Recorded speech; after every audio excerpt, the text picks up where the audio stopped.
La 911 n'est pas la plus vendue des Porsche, n'en déplaise aux puristes, c'est la troisième plus vendue des Porsche, en tout cas en 2019, aussi bien dans le monde qu'en France, devancée sur le podium par le Macan et par un autre SUV, le Cayenne.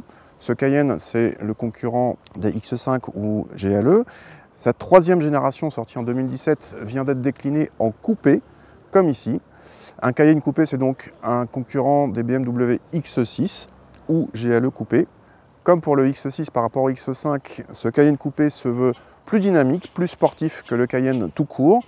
Pour ce faire, il est déjà 2 cm plus bas, ce qui permet d'abaisser le centre de gravité. Il a également des voies plus larges et il a droit à quelques spécificités comme ce béquet mobile qui est en série, ou bien sur notre voiture dotée d'un pack sport de conception allégé, un toit carbone carrément qui permet de gagner à peu près une vingtaine de kilos.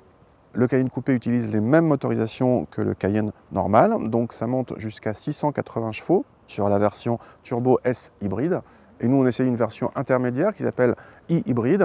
Alors, il s'agit d'un hybride rechargeable qui utilise un V6 turbo essence de 340 chevaux associé à une motorisation électrique, le tout faisant une puissance cumulée de 462 chevaux.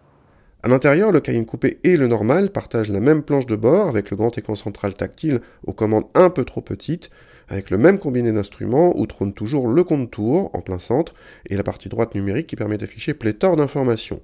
La console centrale tactile nécessite un peu d'accoutumance et les commandes placées de l'autre côté du levier de vitesse ne sont pas très accessibles pour le conducteur. Et le noir laqué prend beaucoup les traces de doigts. L'équipement est complet, aussi bien en matière de sécurité active qu'en confort, et les menus recèlent évidemment plusieurs éléments liés à l'hybridation. La molette sur le volant permet de passer directement en électrique ou hybride, ou en mode sport avec le mode thermique toujours allumé. La qualité de présentation est impeccable, sans rien à envier aux rivaux allemands que sont les X6 ou GLE coupés. La sellerie pied de poule en tissu fait partie du pack sport de conception allégée, celle du toit en carbone. Cette sellerie est historique, puisque c'est celle de la première 911, et seul le Cayenne coupé peut la recevoir.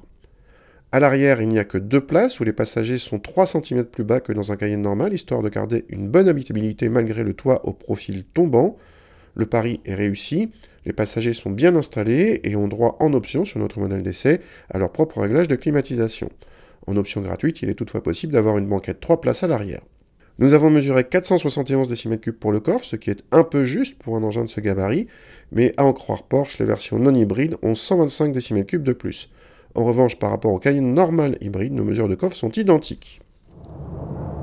Comme vous pouvez le voir, on a été essayer ce Cayenne coupé sur des petites routes de montagne et c'est totalement bluffant.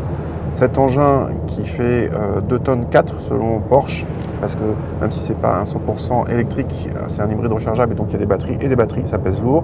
Donc 2 tonnes 4, eh ben, on les sent absolument pas. Mais il faut dire qu'on a une configuration bardée d'options. On a notamment le PDCC, le Porsche Dynamic Chassis Control, ça c'est l'anti-roulis actif, on a les 4 roues directrices, bref on a tout un tas de choses qui font que la voiture pivote facilement, prend absolument pas de roulis.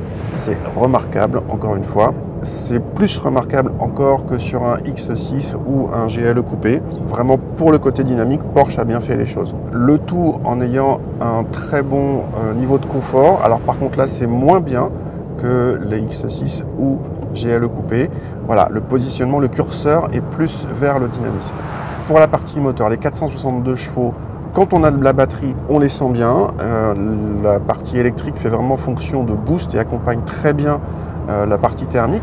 Tout à l'heure, à un moment, on n'avait plus de batterie et les 340 chevaux, du coup, dans la montée de la montagne, nous ont paru un petit peu justes. Mais dès qu'on peut récupérer de la batterie, eh ben, on retrouve vraiment un agrément de haute volée. Question importante pour une hybride rechargeable, l'autonomie en tout électrique. Bonne surprise ici, puisque si Porsche annonce entre 32 et 36 km selon les équipements, nous avons mesuré 31 km réels.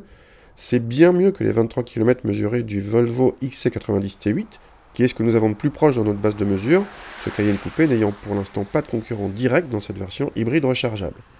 Ensuite, selon l'état de la batterie, nos mesures font varier la consommation de notre Cayenne coupé entre 6,1 et 12,7 litres au 100, d'où, on le répète encore, la nécessité de brancher le plus souvent possible votre hybride rechargeable.